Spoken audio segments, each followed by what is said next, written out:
Notification पुढच्या याच्यामध्ये त्याच्या आधारे शासन निर्णय सुद्धा काढण्यात आला. कारण त्यावेळेला आपण 1,98,000 एवढ्या सातबारावरील आपण दुग्धाशेती तुम्ही केला होता आणि त्याचा 4,98,700 खातेदारांना त्याचा बेनिफिट मिळाला होता. शाळेचे दाखले हा सुद्धा निरंतर चालणारा कामकाज आहे. आपण सतत हे प्रत्येक वर्षी आपण हे कामकाज करत असतो. या वर्षी सुद्धा त्याप्रमाणे 9वी 10वी 11वी 12वी या मुलांसाठी पण शिक्षण संस्था त्याचबरोबर शिक्षण विभागाला सोबत घेऊन आपण 9वी 10वी 11वी 12वीच्या एकूण त्या प्रत्येक शाळेमध्ये किती विद्यार्थी आहेत, त्यामध्ये ओपनचे किती आहेत, SC ST OBC किती आहेत आणि त्यांच्याकडे किती जणांकडे तो दाखला ऑलरेडी आहे आणि कोणाकडे नाही, याचा अनालिसिस करून त्याचा आपण या शिबिरांच्या अंतर्गत आपण कामकाज करून त्यांना शाळांचे दाखले आपण देणार आहोत. पाणंद रस्त्यांच्या मध्ये आणि पाणंद रस्ते ओपन केल्यानंतर त्यामध्ये नकाशावरील रस्ते हा एक भाग येतो, दुसरा भाग येतो नकाशावर नाही, पण सध्या त्या ठिकाणी लोकांचा वापर त्या ठिकाणी सुरू आहे असे काही रस्ते असतात. आणि त्याचबरोबर ह्या सर्व लोकांच्या संमतीनं त्या रस्त्याच्या दोन्ही बाजूला जेवढे 7-12चे गट क्रमांक आहेत त्याचा आदेश तयार करून त्याचा नंबरिंग आणि त्याला एक विशिष्ट संकेतांक आपण प्रत्येक रस्त्याला घेण्याचं कामकाज ऑलरेडी सुरू केलेलं आहे. आणि जे राहिलेले जे रस्ते आहेत त्याचंही काम आपण ह्या पुढील कालावधीमध्ये आपण करणार. त्याचबरोबर सर्वांसाठी घरे याच्यामध्ये हे एवढे विषय आपण त्यामध्ये घेणार आहोत. त्याचबरोबर आता नव्यानं स्वतंत्र एका महिन्याचं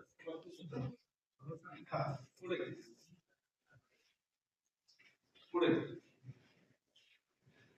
आता अकृषिक आकारणीच्या बाबतीमध्ये नवीन ज्या गाईडलाईन आलेल्या आहेत की एका वेळेला थोडं सुटसुटीत भाषेत पण मी सांगतो, जे ब्लॉक ऑलरेडी आपल्याकडे अनेक सोसायटी आहेत, सोसायटीत आपण प्रत्येक वर्षी त्या ठिकाणी आपण एनए टॅक्स घेतो. तर आता जे आपल्याला 42 गड याच्या अंतर्गत एमएनसीच्या अंतर्गत आपण पूर्वीप्रमाणे ज्या वसुल्या करत होतो त्या आता एकाच वेळेला आपल्याला ती वसूल करण्याची मुभा शासनानं त्या वेळेला दिलेली आहे. आणि त्याच्यामध्ये ज्या गाईडलाईन आहेत त्या जर त्या प्लॉटचं क्षेत्र 1000 चौरस मीटर पर्यंत असेल तर वन टाइम प्रीमियम आपल्याला द्यायचा आहे.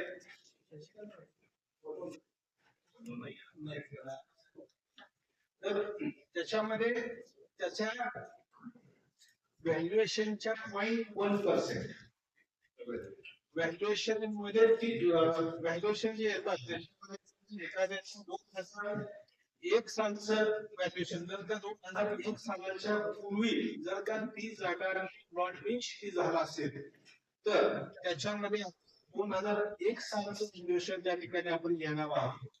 त्यानंतर ज्या ज्या वर्षी व्हॅल्युएशन झाले झालेलं असेल त्या सालचं म्हणजे एखाद्याचे 2008 ला झाले असेल तर त्याचं 8 सालचं आपण व्हॅल्युएशन घेणार आहोत.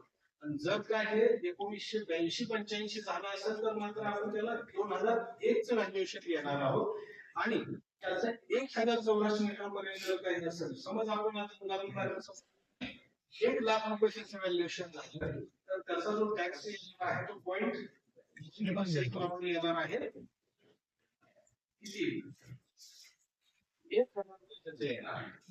जर प्लॉटचं साईज 1001 ते 4000 चौरस मीटर असेल तर त्याला 0.2 व्हॅल्युएशन येणार. आणि 4000 चौरस मीटर पेक्षा जास्त असेल तर त्याला 0.5.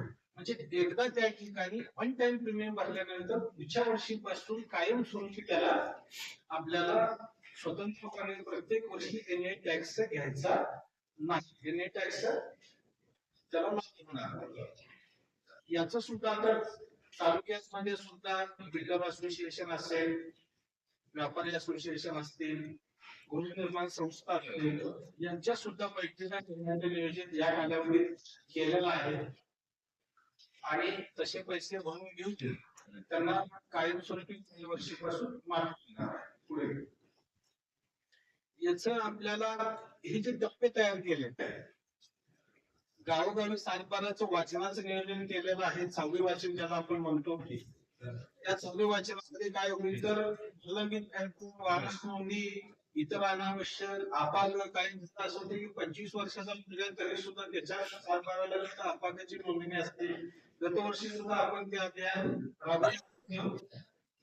पुढे लाभार्थी निश्चिती सामाजिक अर्थसहाय्य योजना त्याच्यामधल्या ज्या आमच्या वेगवेगळ्या योजना आहेत ते दुसरे प्रेझेंटेशन मी तुम्हाला दाखवले त्याच्यानंतर आणि तुकड्याबंदी कार्याचे उल्लंघन म्हणजे याचं 18 ते 5 मार्च या कालावधीमध्ये आपण हे सगळं अनालिसिस आणि चालू वाचन हे काम करणार आहोत.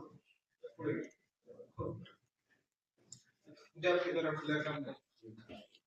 आणि याच्यामध्ये पुढचा टप्पा आहे 7 मार्च आणि 14 मार्च ही मार्च महिन्यातील शिबिर आहे.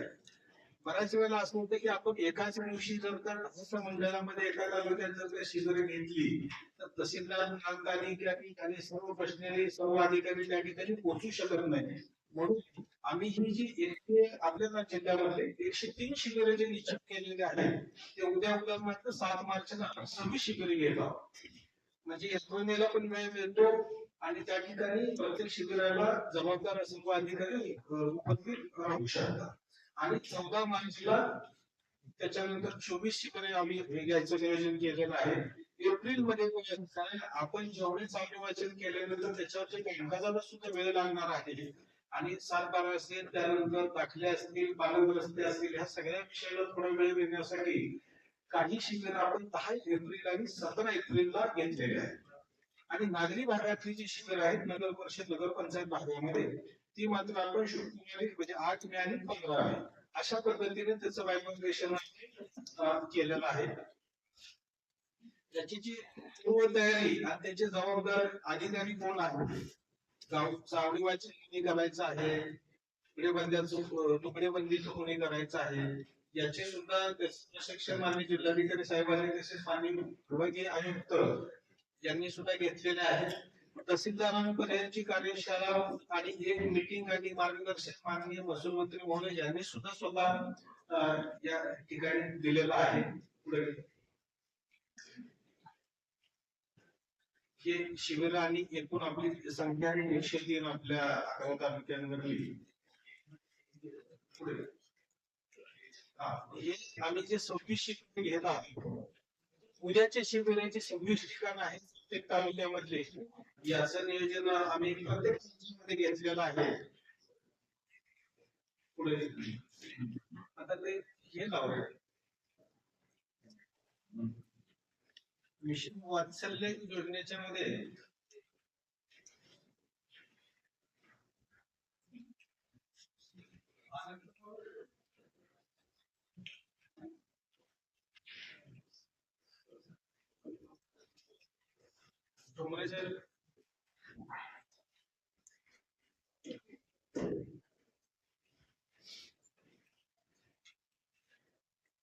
महिला व बाल कल्याण विभागाची जे आपल्याकडे 12 सप्टेंबर 2025 ला सुधारित शासन निर्णय आला त्याचा मूळ जी होता कोविड काळातला म्हणजे 27 ऑगस्ट 2021 शासन आपल्या दारी या संकल्पनेनुसार मिशन वात्सल्य योजनेची राज्यात अंमलबजावणी करण्यासाठी 27 ऑगस्ट 2021 च्या गाईडलाईन होत्या कोविडच्या कालावधीतला त्याच्यामध्ये आता सप्टेंबर 25 मध्ये सुधारित त्याच्यामध्ये काही बदल आणि ऍडिशन करून आपल्याला या ठिकाणी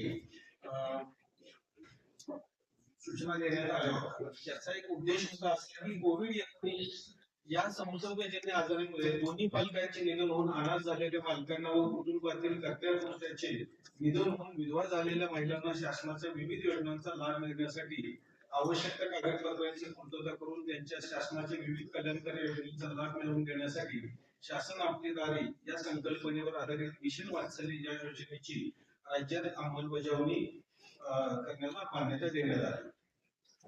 त्या मिशन वात्सल्य योजनेची व्याप्ती वाढवून सदर योजनेचा लाभ राज्यातील सर्व विधवा परित्यक्ता महिलांना देण्यास या शासन निर्णयाद्वारे मान्यता देण्यात आलेली आहे. आता आपल्या सातारा जिल्ह्यामध्ये अनालिसिस आणि सर्वे पूर्ण झालेला असून 1,45,000 एवढ्या एकल महिलांची आपल्याकडे सातारा फक्त जिल्ह्याची मी माहिती सांगतो. देशातल्या 7,30,00,000 असतील, महाराष्ट्रातल्या 54,00,000 आणि 1,45,000 ह्या आपल्या सातारा जिल्ह्यातले आहेत. याच्यासाठी काम करण्यासाठी जी आपली तालुका स्तरीय समिती आहे त्याचे अध्यक्ष आहे तहसीलदार आणि महाविकास प्रकल्प अधिकारी सदस्य सचिव आहेत त्याचे. आणि ह्या एकल महिला ज्या आहेत त्यांचे विद्यार्थ्यांची संख्या, मुलांची संख्या 8,866 एवढी आहे.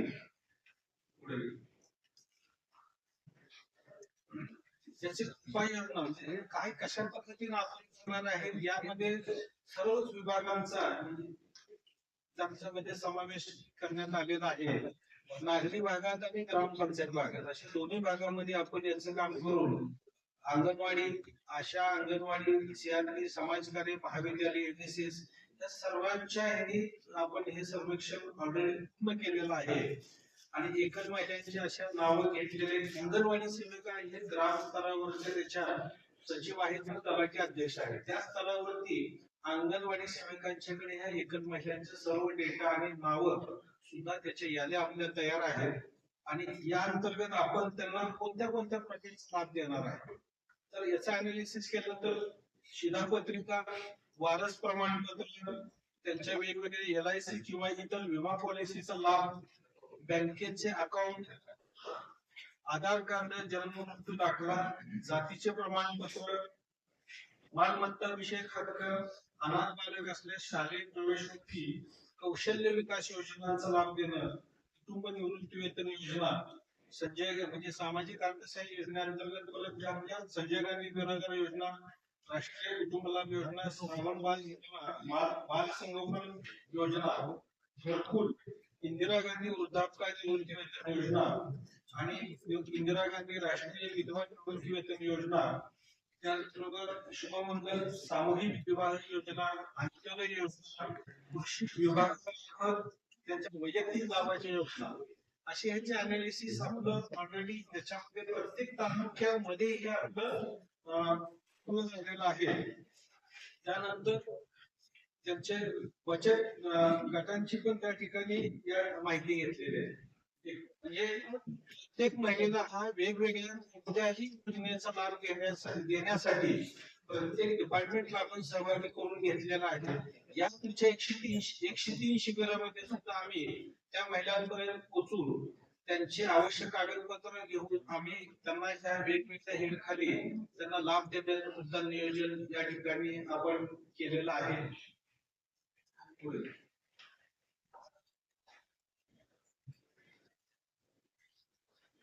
फिजिकली फिल्डवर आमच्या तहसीलदारांनी, तहसीलदार पाटील सुद्धा काम केलेलं, प्रत्यक्ष काम कशा पद्धतीने केले. आनंद 2 मिनिटं तुम्ही मला मी काही व्हॉट्सअपवरून इमेजेस पाठवलेले होते, ओपन करून ठेवा.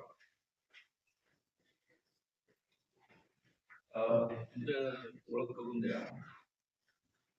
अनंतपुरमचे तहसीलदार पाटण आहे, त्यांनी या विषयावर यापूर्वीच काम करायला सुरुवात केलेली आहे. सर्वांना नमस्कार.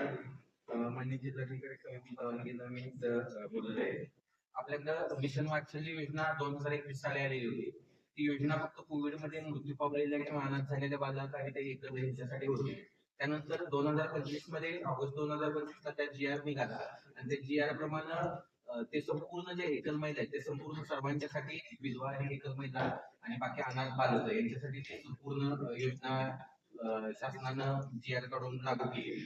त्याच्यामध्ये जिल्हा स्तरावर जिल्हाधिकारी सर आणि तालुका स्तरावर तहसीलदार यांच्या अध्यक्षतेखाली कमिटी नेमलेली आहे. तहसीलदार अध्यक्ष आणि बाल विकास अधिकारी, प्रकल्प अधिकारी, पंचायत समिती हे त्या ठिकाणी सदस्य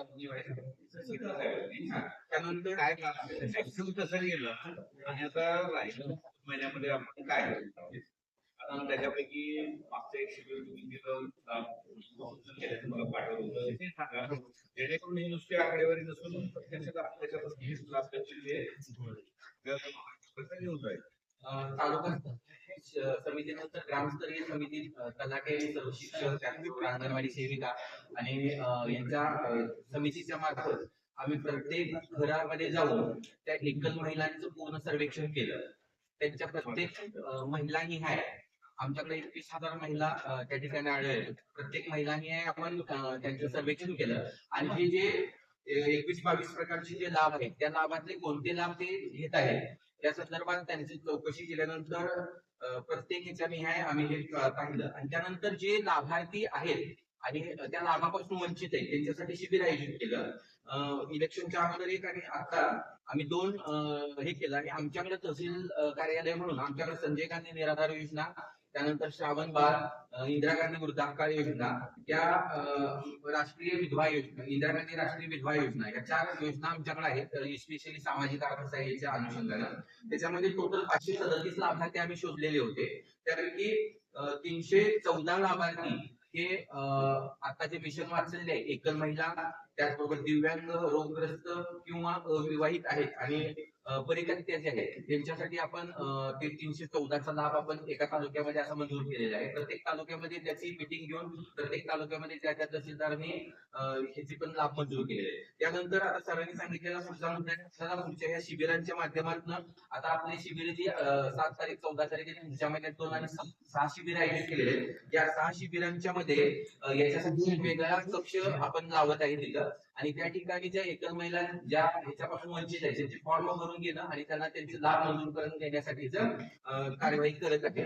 त्याच्यामध्ये सर्वेक्षण करणं आणि त्यांच्यापर्यंत पोहोचणं, कारण त्या प्रत्येक गोष्टीला ते ऑफिस पर्यंत येऊ शकत नाही, त्यामुळं त्यांच्यापर्यंत जाऊन त्यांचे अर्ज स्वीकारणं आणि त्यांना लाभ मंजूर करणं या टप्प्यावर आता ह्या 6 शिबिरांच्या मध्ये काम करून आपण त्याचा आउटपुट शेवटच्या शिबिरामध्ये आपण देणार आहे. याच्यामध्ये जरी 20,000 लाभार्थी जरी दिसत असते 20,000 महिला, तरी त्यापैकी आता ऑलरेडी आमच्याकडं 4,624 म्हणजे ऑलरेडी कव्हर्ड आहे, त्यांना आपण ऑलरेडी लाभ दिलेला आहे. आता उर्वरित महिलांच्या मध्ये काही महिला पात्र नाही, जे पात्र आहेत त्यांच्यासाठी आपण ही शिबिर आयोजित करून त्यांना आपण लाभ देण्याचं हे केलेलं आहे. त्याच्यामध्ये जातीचे दाखले असतील किंवा इतर असतील. आता जातीचे दाखले म्हणजे एकल महिला म्हटलं की त्याच्या घरामध्ये जर समजा मुलं असतील तर त्यांच्यासाठी सुद्धा आपण शाळेच्या माध्यमातून जातीचे दाखले आणि विविध प्रकारच्या ज्या योजना आहेत ते आपण करत आहे. सरांनी सांगितलेला अजून एक महत्वाचा मुद्दा जो त्यांच्या वारसाच्या जे हे जमीन आणि घर असतील प्रॉपर्टी कार्ड, त्याच्यासाठी आपल्याला त्यांची नावं त्यांचे वारसांची नावं त्या ठिकाणी लागलेली नसतील तर अशा पद्धतीनं आपण त्यांचे अर्ज स्वीकारून ताकबायावरती नाव आणि प्रॉपर्टी कार्ड वरती नाव टीआयला सांगून त्याच्या प्रॉपर्टी कार्ड वरती पण नाव लावण्याची प्रक्रिया या ठिकाणी करणार आहे. त्यानंतर विविध विभाग जे आहेत प्रत्येक विभागाकडील वेगवेगळे विषय आहेत. सरांनी आता सांगितलं मगाशी तुम्हाला प्रेझेंटेशनच्या माध्यमातून त्या सर्व विभागांची एकत्रित बैठक घेऊन ती एकाच छताखाली आणि पुढील मार्च, एप्रिल आणि मे या 3 महिन्यामध्ये कशा पद्धतीने लाभ दिले जातील आणि जास्तीत जास्त महिला एकल महिला याच्यामध्ये कव्हर करून जास्तीत जास्त पात्र लाभार्थ्यांना लाभ देण्यासाठीचं नियोजन केलेलं आहे.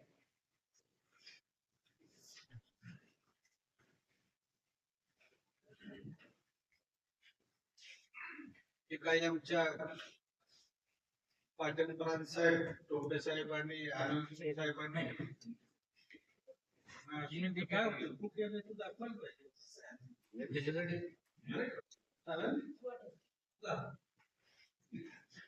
अशा वेगवेगळ्या माध्यमातून त्यांनी लोकांना, कारण कार्टून आणि अशा पद्धतीचे आपले व्यंगचित्र असते आणि त्या आधारे त्यांनी वेगवेगळे त्यांच्या तालुक्यामध्ये सर्व वर्षाचे जेवढे पण ग्रुप आहेत, बचत गटांचे आहेत, तलाट्यांचे आहेत, ग्रामसेवक, कृषी सहाय्यक आहेत, अंगणवाडी सेविका, आमचे मतदार यादीचं काम करणारे बीएलओ आहेत, त्याचबरोबर पोलीस पाटील, मधुवान आणि राष्ट्रवाद धान्य दुकानदार आहेत. अशा सगळ्या ग्रुपमधून ह्याची जनजागृती सुद्धा फक्त आपल्याला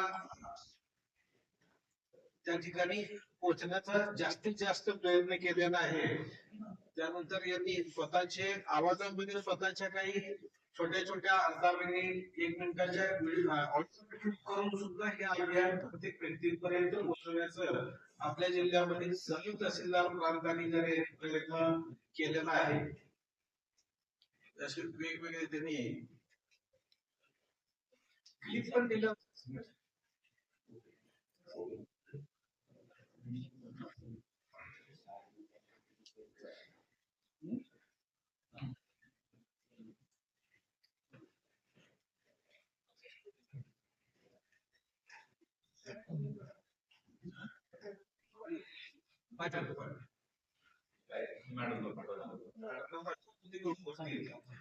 त्याची JR पण मी आता जरी प्रिंट आपल्याला दिली असल्या तरी सुद्धा मी त्याची PDF पण आपल्याला आपल्याला काय याच्याबद्दल काय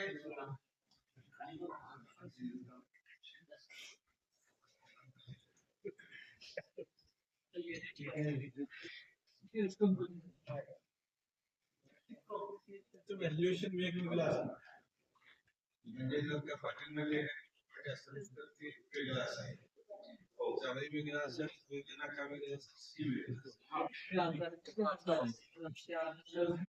माननीय मुख्यमंत्री एकनाथजी शिंदे साहेब असतील, दुर्दैवी निधन झालेले माननीय मुख्यमंत्री अजितदादा पवार साहेब असतील, यांच्या सर्वांच्या मार्गदर्शनाखाली महसूल विभागाच्या माननीय मंत्री महोदय चंद्रशेखर बावनकुळे साहेबांच्या मार्गदर्शनानुसार मागच्या वर्षी आपण काही अभियानं राबवलेली होती. त्याच्यामध्ये प्रामुख्यानं 100 दिवसाचं अभियान होतं, 150 दिवसाचं अभियान होतं. त्याच्यामध्ये सातारा जिल्हा म्हणून आपण काही विषय हाताळलेले होते. विशेषतः आपण तुकडेबंदीचा जसं आता विक्रांतनी उल्लेख केला तो विषय होता. एकोम्याचा विषय आपल्या जिल्ह्यापुरता आपण घेतलेला होता की जो इतर जिल्ह्यामध्ये कुठे घेतलेला नव्हता.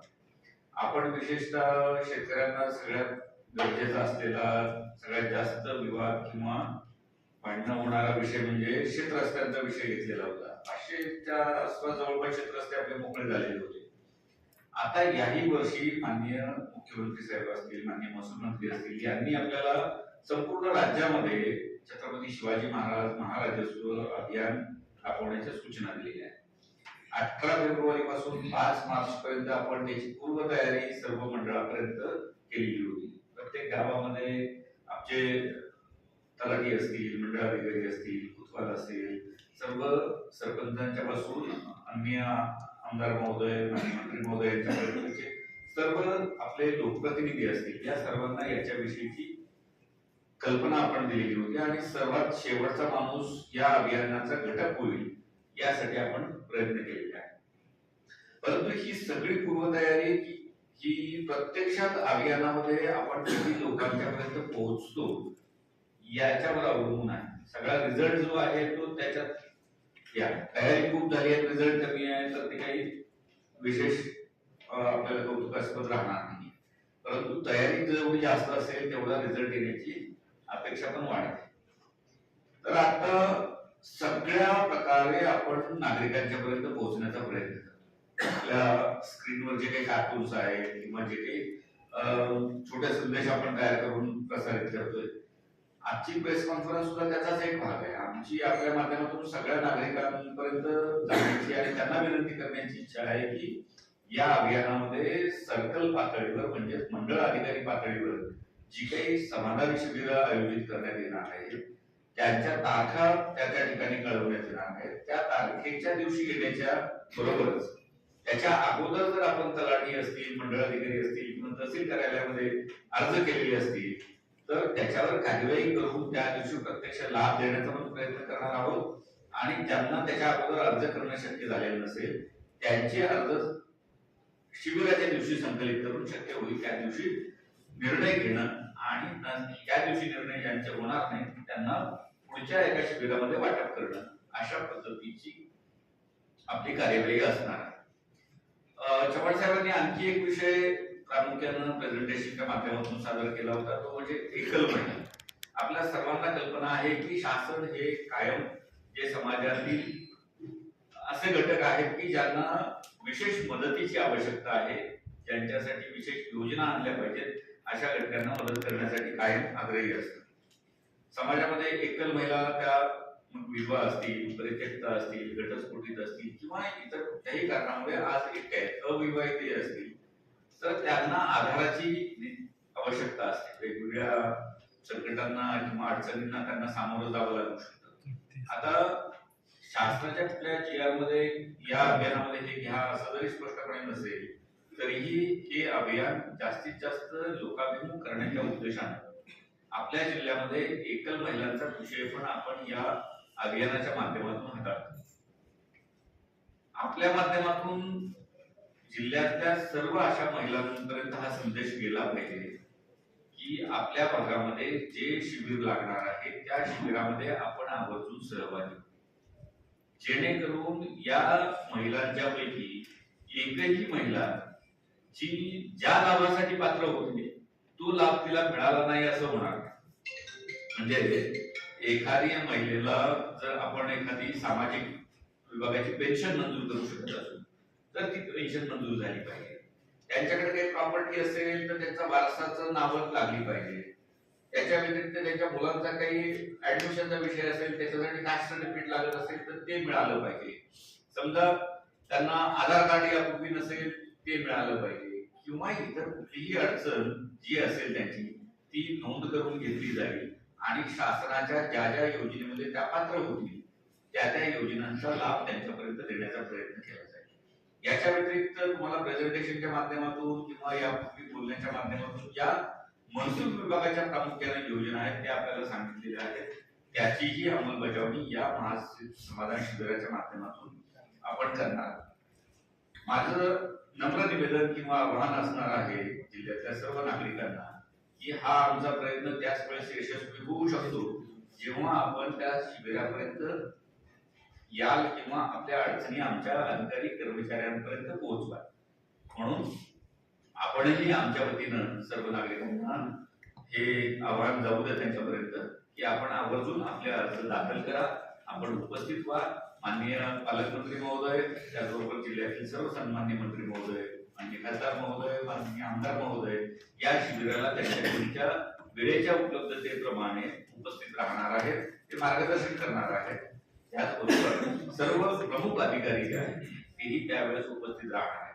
उद्या ज्या ठिकाणी शिबिर असेल त्या प्रत्येक तालुक्यामध्ये एक नोडल उपजिल्हाधिकारी जाऊन अटेंड करणार आहे. मी काही शिबिरांना उद्या व्हिजिट करणार आहे जेणेकरून या महासमाधान शिबिराचं गांभीर्य सगळ्या प्रशासनाला असलं पाहिजे आणि जो शासनाचा उद्देश आहे तो सफल करण्यासाठी आम्ही सर्वतोपरी प्रयत्नरत राहणार आहोत. धन्यवाद.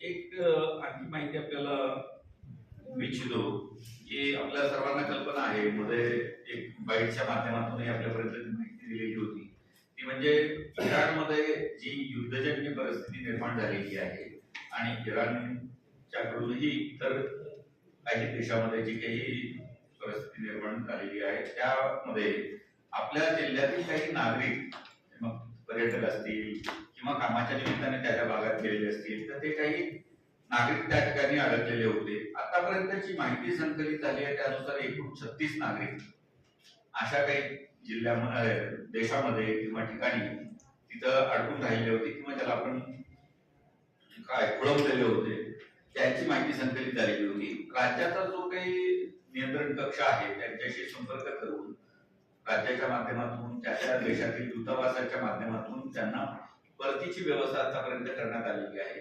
एकूण 36 नागरिकांपैकी 27 नागरिक आतापर्यंत सुखरूपरित्या आपल्या जिल्ह्यामध्ये परत आलेले आहेत. 9 नागरिक आतापर्यंत अडकलेले होते त्यापैकी 2 नागरिकांची कन्फर्म तिकीट होऊन त्यांची परतण्याची व्यवस्था झालेली आहे. उर्वरित जे 7 नागरिक आहेत त्यांच्याही परतण्याच्या व्यवस्थेविषयी राज्य शासनाच्या वतीनं केंद्र शासनाच्या मार्फत प्रयत्न करण्यात येत आहेत आणि आशा आहे की ते लवकरच आपल्या जिल्ह्यामध्ये सुखरूपपणे परत येतील. या व्यतिरिक्त आपल्या माध्यमातून सर्वच नागरिकांपर्यंत आम्ही एक विनंती किंवा आवाहन करतोय की अशा पद्धतीने जर एखादा नागरिक आपल्याकडचा मुलगा असेल मुलगी असेल किंवा कुणीही कामासाठी पर्यटनासाठी बाहेर गेलेलं असेल आणि त्यांना परत येण्याची इच्छा असेल लगेच तर त्यांनी आमच्या नियंत्रण कक्षाशी किंवा राज्याच्या नियंत्रण कक्षाशी संपर्क करावा. त्यांचं नाव असेल त्यांचा संपर्क क्रमांक असेल हे दिलास त्याच्याविषयी आपल्याला पुढची मदतीची कार्यवाही करता येईल.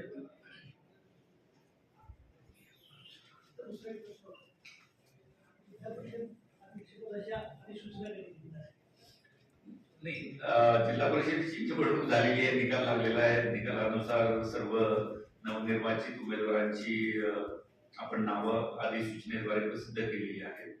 तुमचा प्रश्न बरोबर आहे. त्याप्रमाणे राज्य शासनाने एक पत्र काढून आपल्याला 20 मार्च अखेर या अध्यक्ष उपाध्यक्ष सभापती उपसभापती पदाच्या निवडणुका घेण्याचे निर्देश दिलेले आहेत. त्याच्यानुसार आमच्याकडनं लवकरच त्याच्याविषयीची प्रत्येकाची नोटीस निर्गमित होईल आणि दिलेल्या मुदतीच्या आतमध्ये या सर्व निवडणुका निष्पक्षपणे घेतल्या जातील याची आम्ही खात्री विलंब होते असं वाटते. मुदत 20 पर्यंत दिलेली आहे, त्याच्यानंतर झालं तर विलंब होईल.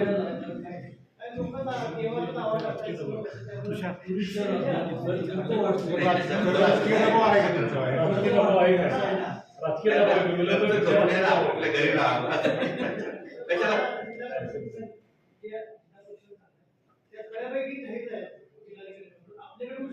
मी 2-3 दिवस नव्हतो, माझ्या घरी एक दुःखद घटना झालेली होती, त्यामुळे आज आम्ही त्याच्यावर निर्णय घेऊन कळवलो. विलंब होतं याचा अर्थ काय राजकीय दबाव आहे? असं काही नाही. 20 शासनाचं पत्र आपण वाचलं, सामान्यमध्ये चर्चा आहे. शासनाचं पत्र आपण वाचलं तर आपल्याला लक्षात येईल की 20 पर्यंत त्या निवडणुका घेण्याचे शासनाचे निर्देश आहेत. त्याच्या अगोदर आम्ही घेऊ. 10 दिवसाची सूचना आपल्याला जिल्हा परिषदेच्या सदस्यांना द्यावी लागते आणि पंचायत समितीसाठी 7 दिवसाची सूचना द्यावी लागते. निश्चितपणे त्याच्या अगोदर तेवढी नोटीस काढण्याची दक्षता घेऊ आम्ही. 2 आठवडे राहील का?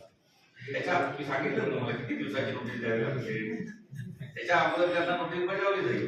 आणखी काय ठरवून आहे झालं बोलून झालं सगळं. राजकीय दबाव काय नाही. सदस्य आउट ऑफ आहेत ना.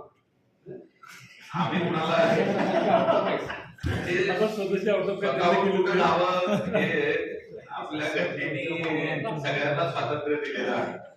तो कुठेही फिरू शकतो, कधीही जाऊ शकतो, कधीही परत येऊ शकतो. त्यामुळे आपण त्याच्याबद्दल भाष्य करण्याचं, आम्ही त्याची काळजी करण्याचं काही कारण नाही.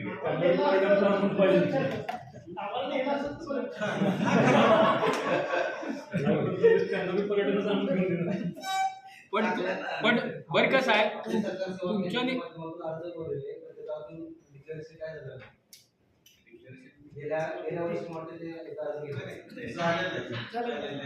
त्याच्यामध्ये मी सांगतो की गेल्या मार्चच्या पहिल्या आठवड्यात आपण जे काढलेले होते आणि आपली प्रक्रिया अर्ज आल्यानंतर आपण डिक्लेअर केले होते 27 मार्चला त्याच्यातली त्यामुळे ती प्रक्रिया त्यामुळे ते आपण पाठीमागे ती आपण रद्द केली. कारण गॅरेजमध्ये काढण्यासाठी ती वेगळ्या होत्या आणि नंतर शासन निर्णय आला त्याच्यामध्ये वेगळ्या पाठीमागे. पण त्यांच्या सगळ्यांच्या नजरा साहेब आपल्या निर्णयाकडे लागल्या. माझ्याकडे कधीतरी नजर लागते.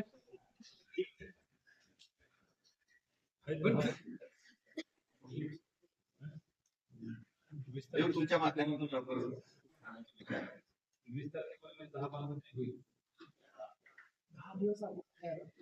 जिल्हा परिषदेच्या बाबतीमध्ये ज्या सदस्यांना सभेला उपस्थित राहायचं असलं त्यांना 10 दिवसाची नोटीस देणं बंधनकारक आहे. पंचायत समितीसाठी 7 दिवसाची नोटीस बंधनकारक आहे. पंचायत समितीचे जे नवनिर्वाचित सभापती असतात ते पण जिल्हा परिषदेच्या सभेला येतात. त्याच्यामुळे अगोदर पंचायत समितीच्या सभापती उपसभापतीची निवडणूक होईल आणि त्यानंतर जिल्हा परिषद अध्यक्ष उपाध्यक्षाची निवडणूक. आणि हा 10 आणि 7 दिवसाचा कालावधी त्याच्या अगोदर नोटीस सर्व करण्यासाठी लागणारा कालावधी हे विचारात घेऊन नोटीस आम्ही काढतो.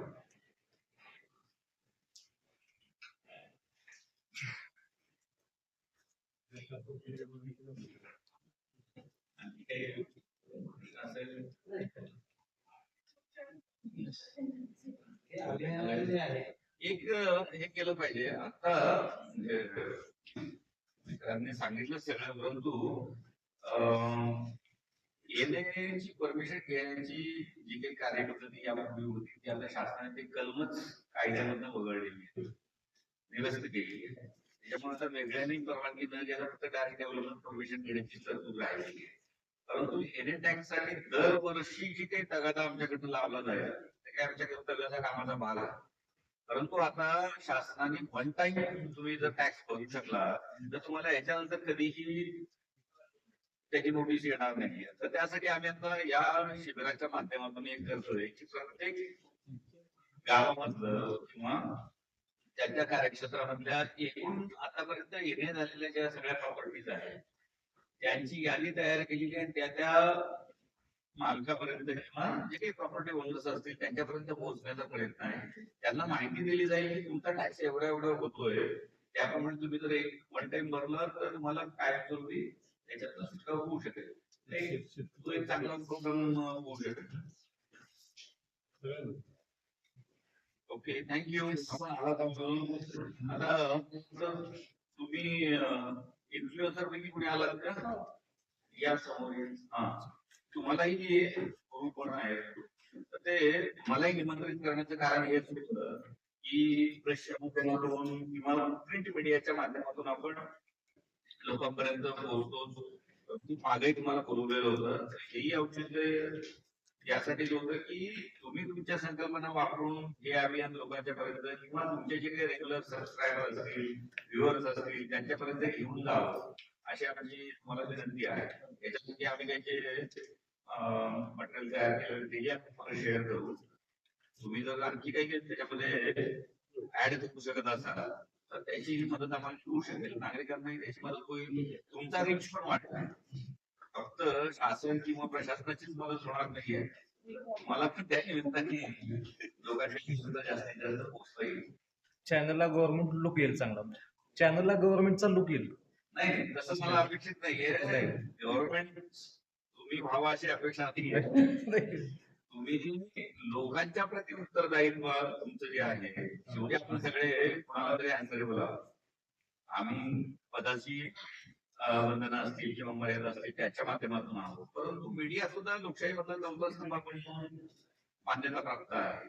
मी जरी सोशल मीडियामध्ये काम करत असाल तर प्रत्येक जण अँसरेबल आहोत ना.